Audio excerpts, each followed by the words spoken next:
एक संत के पास एक बहरा आदमी सत्संग सुनने आता था। वह पूरी तरह से बहरा था। उसके कान थे, लेकिन वे नाड़ियों से जुड़े नहीं थे। वह एक शब्द भी नहीं सुन सकता था। एक दिन कुछ लोग संत से कहते हैं, बाबा जी, वह जो वृद्ध आदमी बैठते हैं, वे कथा सुनते सुनते हंसते हैं, लेकिन वह बहरे हैं।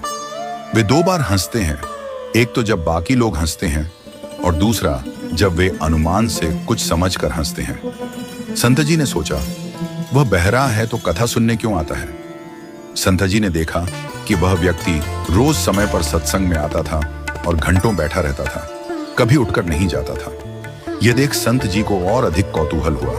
उन्होंने सोचा, अगर वह बहरा है तो कथा क्यों सुनता है?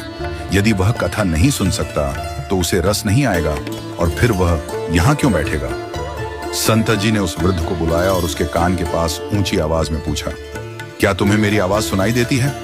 वृद्ध ने कहा, क्या बोले महाराज? संत जी ने फिर से आवाज और ऊंची कर पूछा, जो मैं कह रहा हूं क्या वह सुनाई पड़ता है? वृद्ध ने वही उत्तर दिया, क्या बोले महाराज?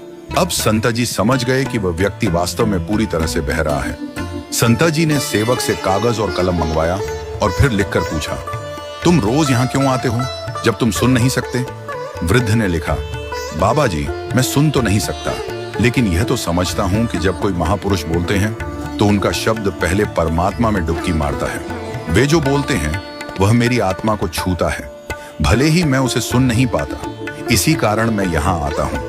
वृद्ध ने आगे लिखा, दूसरी बात, जो पुण्य आत्मा लोग आपकी अमृतवाणी सुनने के लिए आते हैं, उनके बीच बैठने का भी मुझे पुण्य मिलता है। इसी कारण मैं सत्संग में आता हूँ।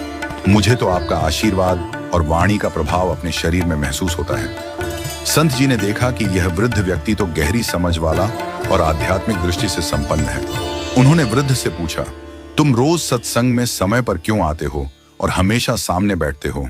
वृद्ध ने उत्तर दिया, बाबा जी, मैं परिवार में सबसे बड़ा हूं और जब बड़े लोग कुछ करते हैं तो छोटे भी वैसा ही करते हैं। जब मैंने सत्संग में आना शुरू किया तो मेरा बड़ा बेटा भी यहाँ आने लगा।